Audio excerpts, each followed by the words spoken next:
911, what's your emergency? You have to help us. He's bleeding. Oh my God, Sam! Miss, please calm down. Please state the nature of your emergency. There's been a crash. They're hurt. You have to help them. We're dispatching units to your location. Please stay on the line until they arrive.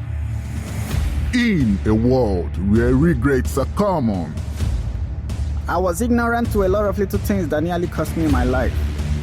I was scared with a lot of emotions running through me. When I tell people I'm a survivor, they need to know what made it possible. Welcome to the Dr. Vine Show, a podcast for people of all ages, highlighting and discussing health and well-being in grand style.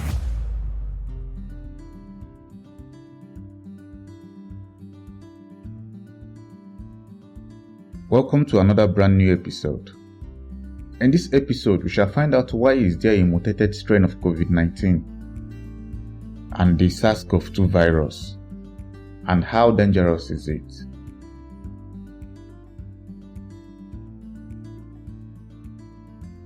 December saw the B117 variant of the SARS-CoV-2 virus in the UK and the B1351 seen in South Africa, with a reported third variant discovered in Nigeria.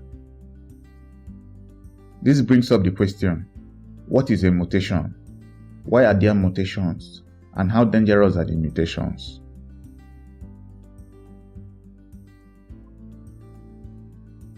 The Atlantic describes the mutated virus as a ticking time bomb. Could these new mutated viruses hamper the effectiveness of the COVID-19 vaccines? We shall find out.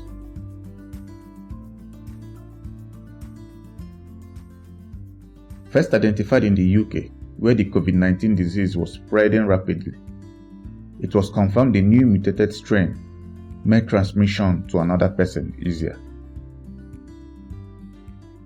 It has also been assumed that this new UK variant has a higher secondary attack rate, which means the increase in number of people subsequently infected by a known case.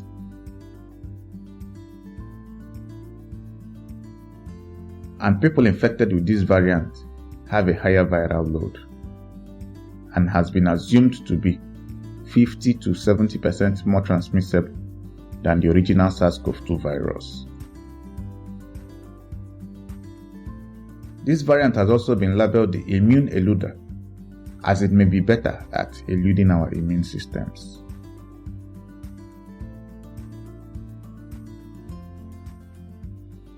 Talking about what mutations are all about, the SARS-CoV-2 has a RNA rather than a DNA. This RNA is a compilation of genetic codes that the organism needs to create conditions necessary for its survival. And in the case of the SARS-CoV-2, to create the proteins it needs to survive.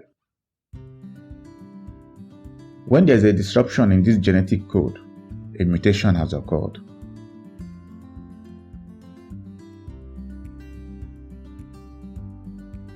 If the SARS-CoV-2 virus was a DNA-containing virus, chances are that the mutation could give the virus a sort of advantage or make no difference.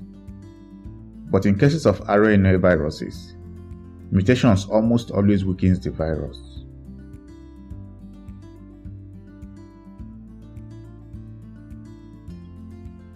In the case of the B117 variant, will the easier transmission be considered an advantage? The South African and the Nigerian variant hasn't been fully studied to know if it has any added advantage. But what scientists have discovered so far is that even though this is more transmissible, it is less dangerous and less likely to cause ICU hospitalizations, leading to management of respiratory failure.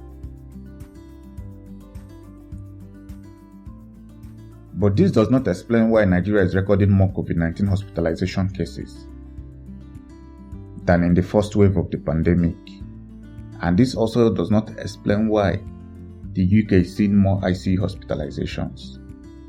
We will keep our ears open on that front, as the scientists have more work to do and more information to dispense.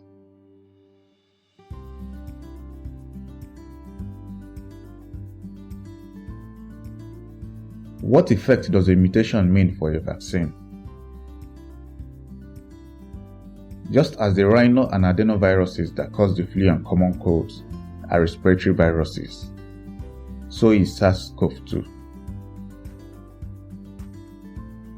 The Western countries have a vaccine for the prevention of the flu, but why do they still suffer from a flu even after the vaccination?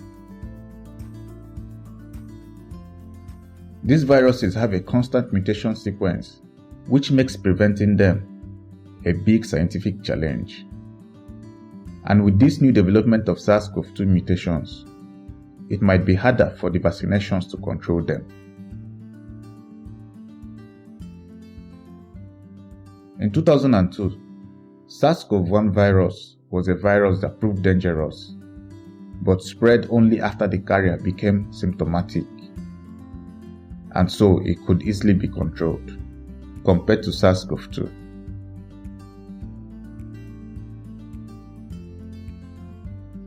Not many people know, but as far back as when the world became accustomed to COVID-19 infection, in January 2020, it had already mutated. This D614G variant had a mutation in the spike protein that helps the virus enter the human cells easily. This led to increased transmission of the virus, but the severity remained the same. By March 2020, this variant became the widespread cause of the COVID-19 infection worldwide, we have come to know.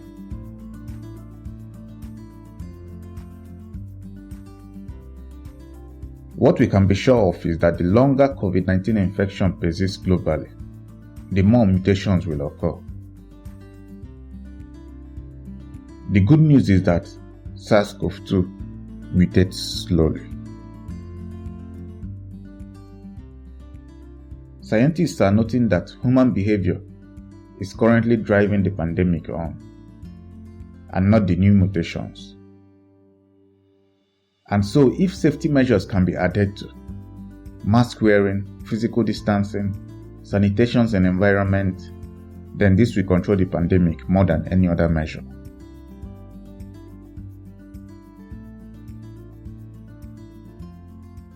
Mutations will occur in the SARS-CoV-2, but many of it will be insignificant. Vaccine producers will find it more challenging putting up a vaccine that will handle current and future mutations that invalidate current vaccines being produced. Scientists are concerned that the vaccination of millions of people could cause further adaptations by the virus to evade or overcome the immune responses. But only with time shall we understand the full association between the SARS-CoV-2 virus and the available vaccines.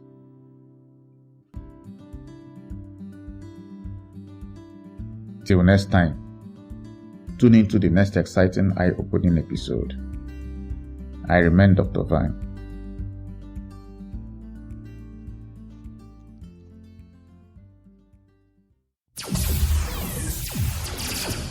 You are listening to the Dr. Vine Show, the most educative show on the planet.